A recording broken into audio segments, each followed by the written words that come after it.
What if I told you that in ancient China, a woman's hair could determine whether she ate or starved, whether she was honored or shamed, and that letting it down in public could destroy her reputation forever? I know it sounds impossible. In our world today, hair is just hair, right? We style it, we cut it, we color it however we want. But close your eyes for a moment and travel back with me. Travel back hundreds of years to Imperial China, to a time when a woman's hair wasn't just part of her body, it was her entire identity. Picture this, a young woman, maybe 16 or 17 years old, sitting in front of a bronze mirror in the early morning light. Her hair falls down her back like a waterfall of black silk, reaching past her waist, past her hips, almost to the back of her knees. She's been growing it her entire life. Every single day since she was a little girl, she's been told the same thing: your hair is your treasure.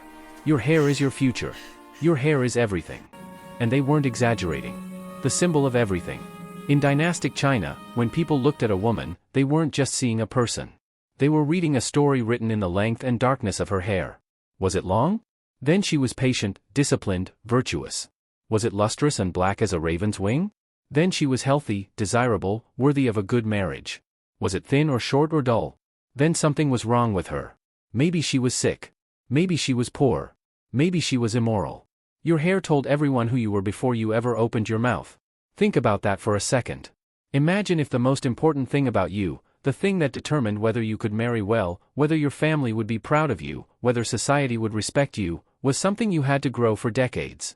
Something you couldn't fake or buy or cheat your way into having. Something that required patience, care, and an almost obsessive dedication every single day of your life. That was the reality for women in Imperial China. The longer your hair, the better.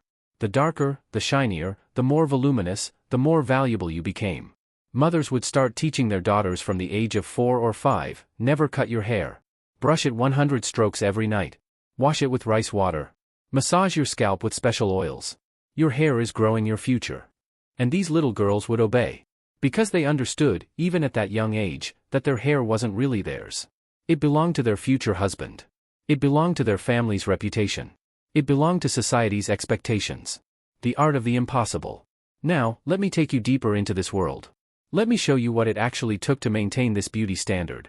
Imagine our young woman again, the one sitting in front of the mirror. It's early morning, maybe 4 or 5 o'clock, and she's been awake for an hour already. Why? Because creating the perfect hairstyle doesn't take minutes. It takes hours. She can't do it alone. Her maid, or if she's wealthy enough, multiple maids, stands behind her with combs made of precious wood, pins carved from jade, ornaments fashioned from gold and silver. They're about to transform her hair into a work of art. But here's where it gets interesting. Here's where the secret comes in. Even though this woman has beautiful, long hair, it's not enough. It's never quite enough to achieve the styles that society demands. The updos need to be bigger, more elaborate, more impressive. They need to defy gravity. They need to look like sculptures.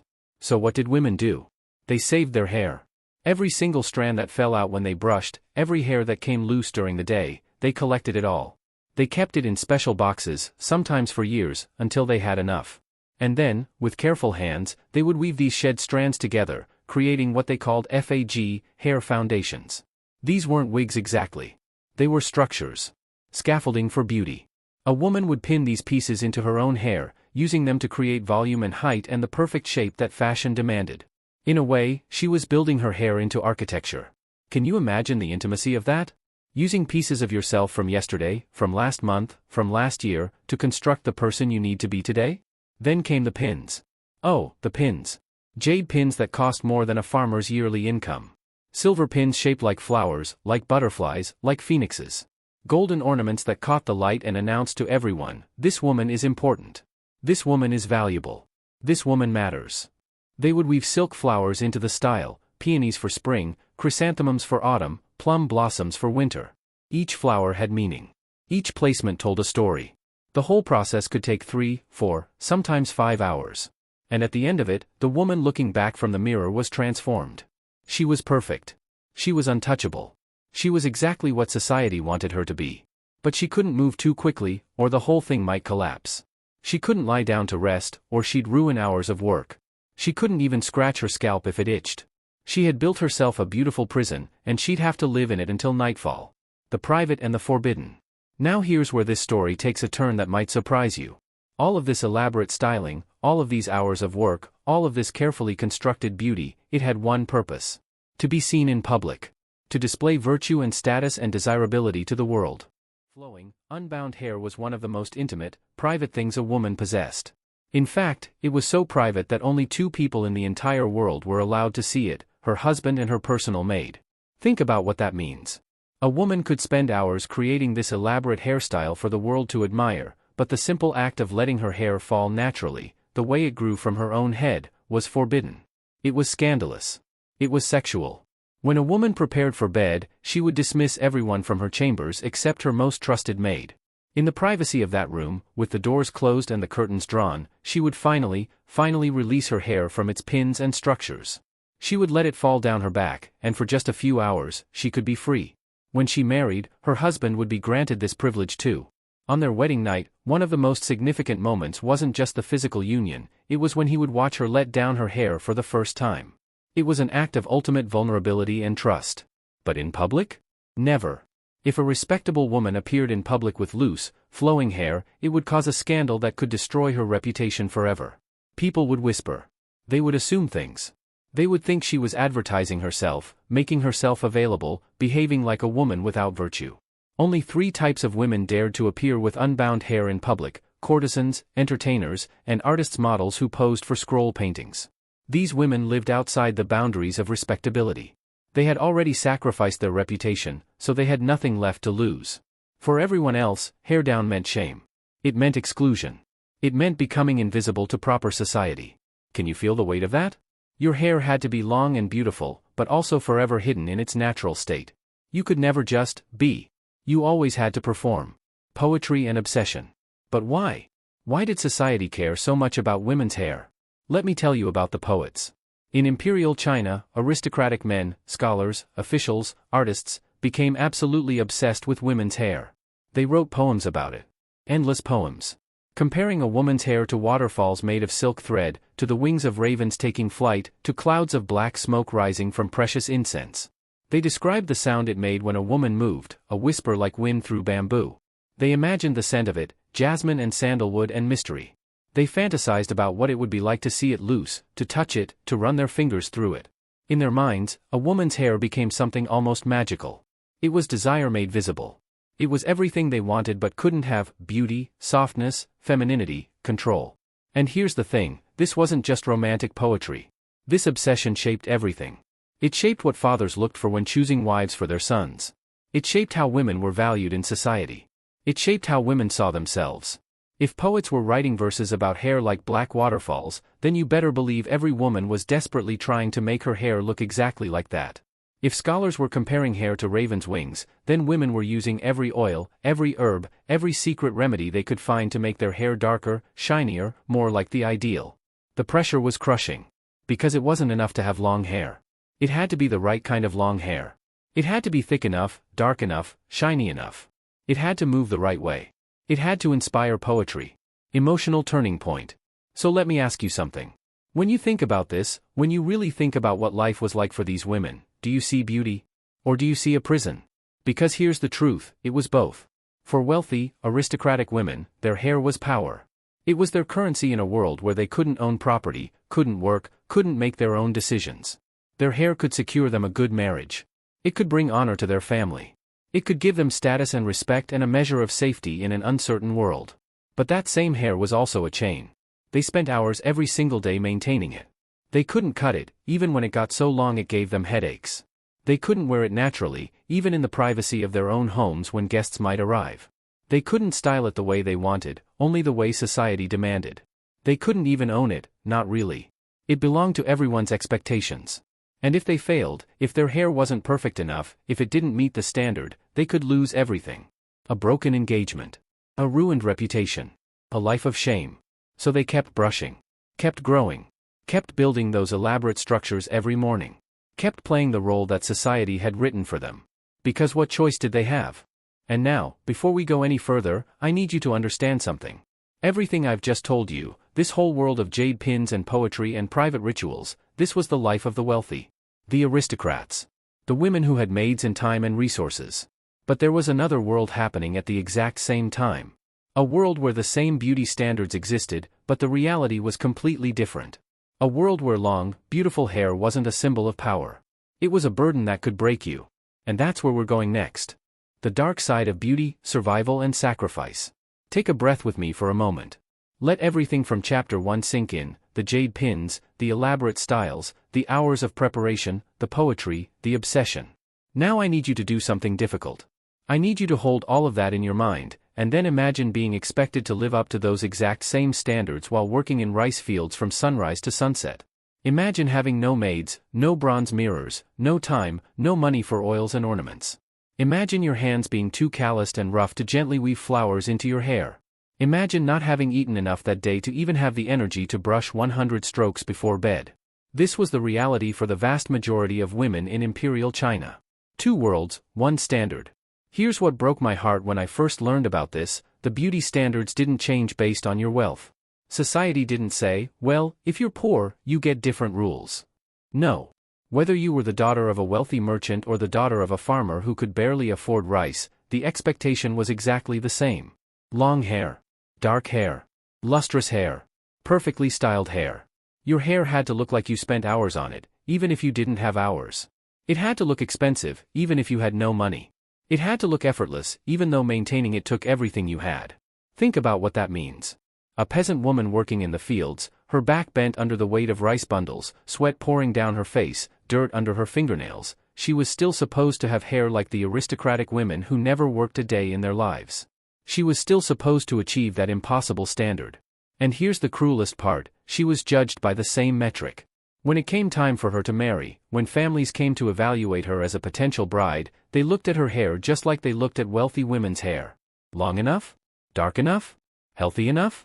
If her hair was thin or damaged or short, people assumed things about her. Maybe she was sickly. Maybe she was careless. Maybe she didn't have virtue or discipline. It didn't matter that she'd spent 12 hours that day harvesting wheat. It didn't matter that she'd had to choose between buying oil for her hair or buying food for her siblings. It didn't matter that the well water she used to wash her hair was harsh and damaging, not the soft rain water that wealthy women collected in special barrels. All that mattered was the result. And if the result wasn't perfect, she paid the price. The burden of beauty. Let me paint you a picture of a day in the life of a peasant woman. Let's call her May. She's 19 years old, and her hair reaches down to her waist. She's been growing it her entire life, just like she was told to. May wakes up before dawn. The sun isn't even thinking about rising yet, but she has to get to the fields early. Her family is counting on her. She takes 5 minutes, that's all she can spare, to quickly braid her hair into a single long plait down her back. There's no time for elaborate styles, no money for jade pins. Just a simple braid tied with a strip of old cloth. But here's the problem: that braid is heavy.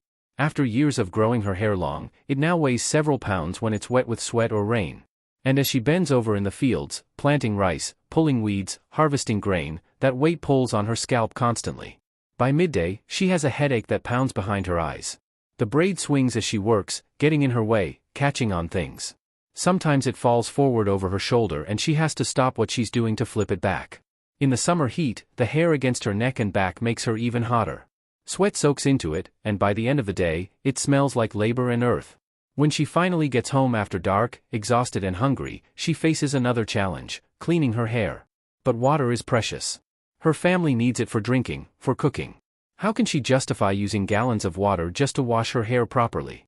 So most days, she doesn't. She tries to brush out the dirt and dust as best she can. She uses what little water she can spare. But it's never enough. Her hair never looks like the aristocratic ideal. It's dull from lack of proper washing. It's damaged from the sun and wind. It has split ends from harsh treatment. And yet, every time someone looks at her, they judge her by the same standard as those wealthy women with their maids and their oils and their hours of leisure time. Can you imagine carrying that burden? That impossible expectation? But May doesn't complain. She can't complain. Because she knows that her hair, imperfect as it is, might be the only thing that makes her marriageable. It might be the only thing standing between her and a life of even worse poverty. So she keeps growing it. Keeps trying to care for it. Keeps brushing when she has the energy. Keeps hoping it will be enough. The ultimate sacrifice. Now let me tell you about the day that changed May's life. The day when everything we've been talking about, all the beauty standards, all the cultural meaning of hair, all the pressure and expectation, came crashing down to one terrible choice. It's winter. The harvest was bad this year. May's family is running out of food. Her younger brother is sick, and they need medicine. Her father injured his back and can't work. The responsibility falls on May and her mother to keep the family alive. One morning, a stranger comes to their village. He's a hair merchant. He travels from village to village, buying hair from women and selling it to wealthy families in the cities, to wig makers, to craftsmen who use it to make those fag pieces we talked about in Chapter 1. He sets up in the village square, and word spreads quickly. Women gather around, whispering, calculating. Some of them have sold before. They know the price. May's mother comes home and takes her daughter's hands. There are tears in her eyes. May, she says quietly, I need you to consider something. May knows what's coming before her mother says it. She's known for weeks that it might come to this. But hearing the words out loud still feels like a knife in her chest. Your hair, her mother whispers. If you sold it, we could buy medicine for your brother. We could buy rice for the next 2 months. We could survive the winter. May reaches back and touches her braid. She's been growing this hair for 19 years.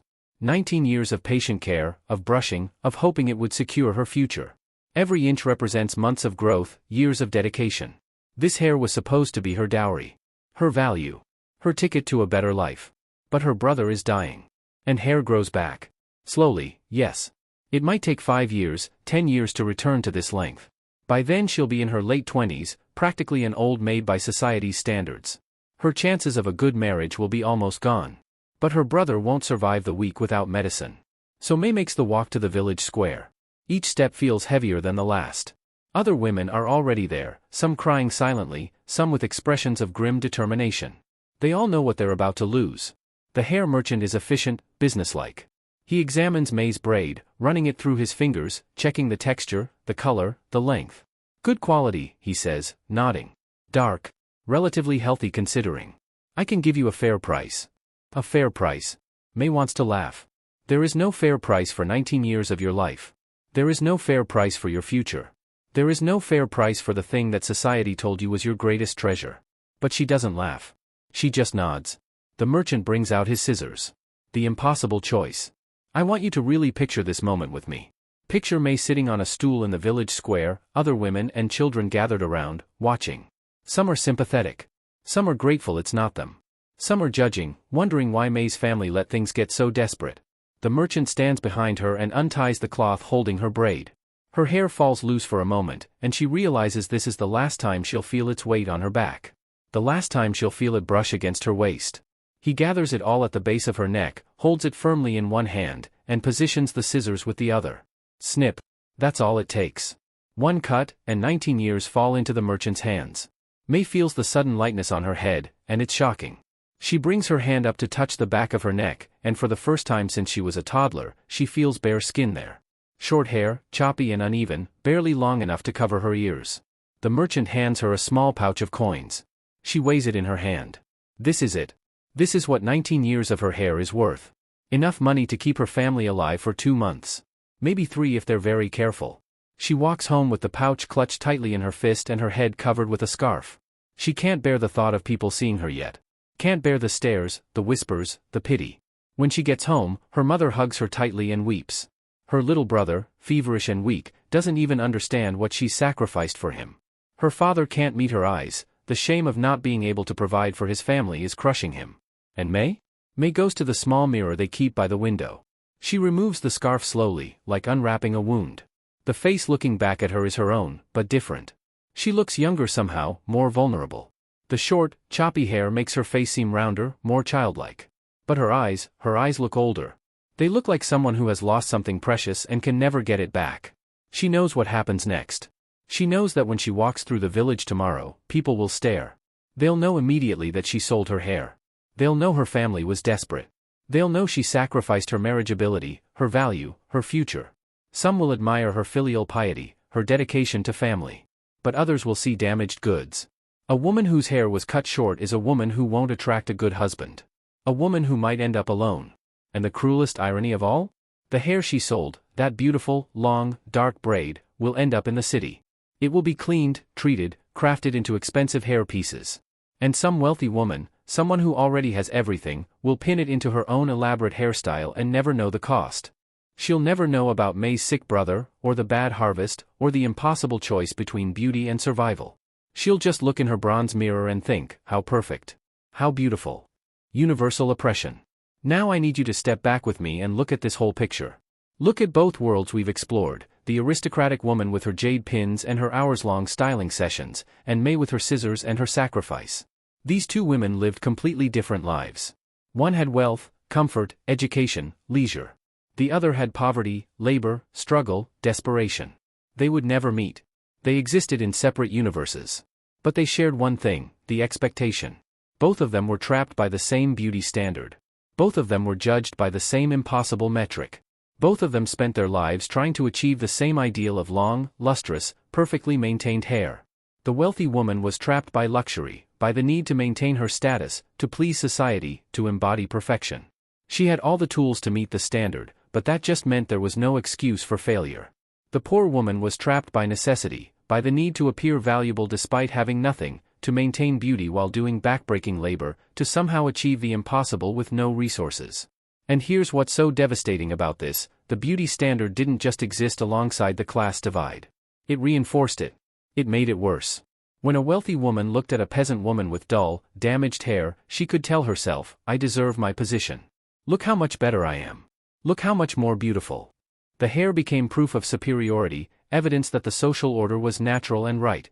When a poor woman looked at a wealthy woman with perfect hair, she might think, if only I could afford better oil, if only I had time to style it properly, if only I hadn't had to sell it. The hair became a symbol of everything she lacked, everything she could never have.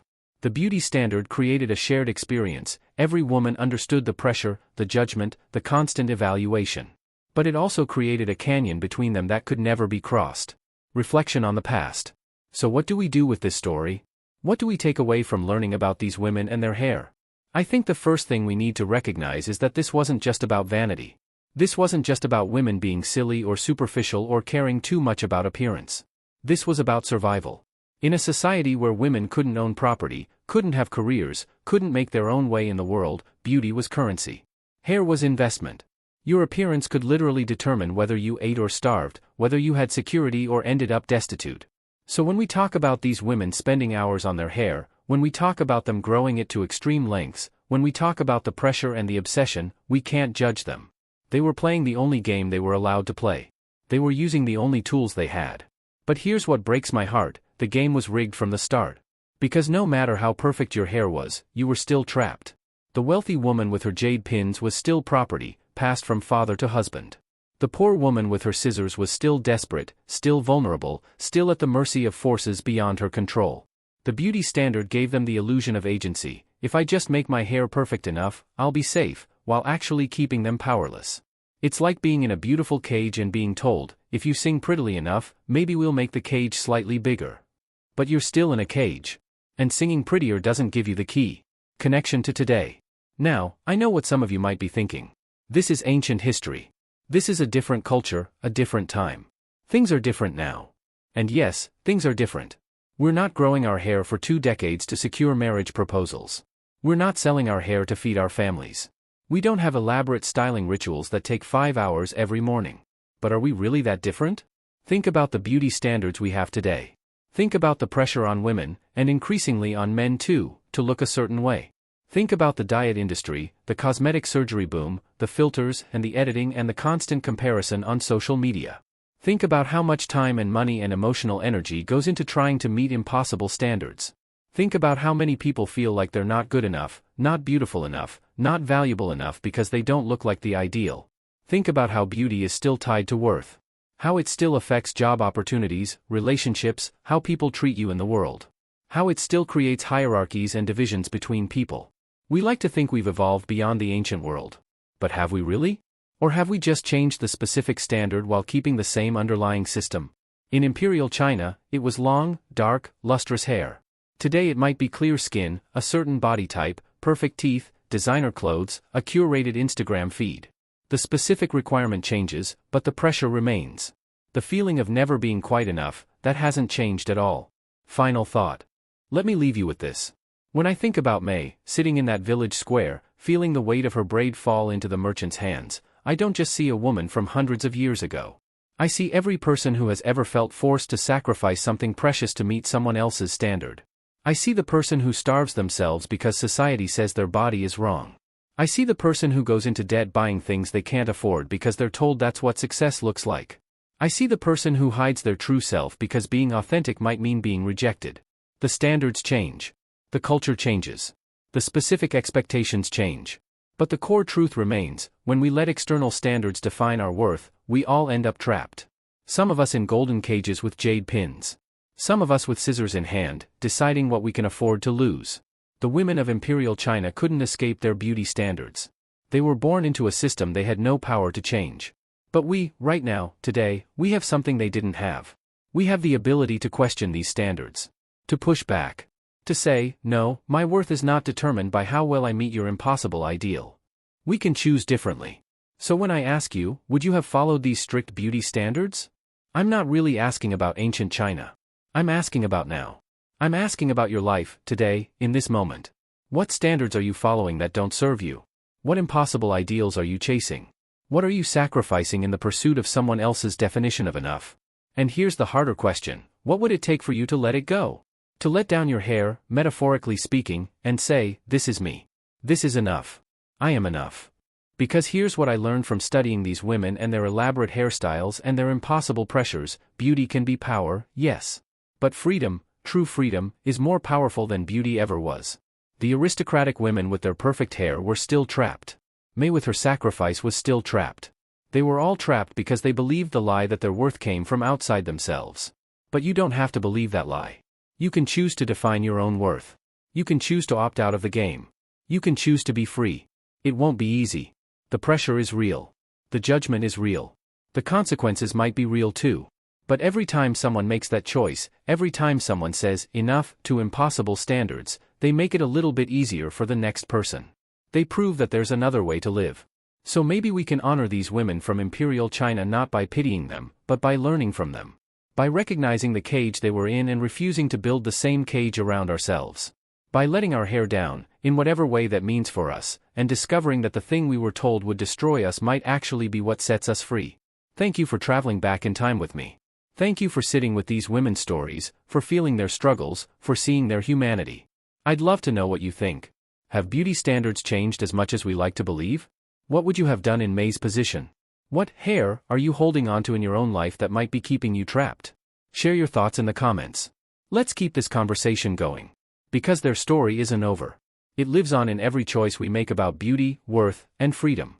And maybe, just maybe, we can write a different ending.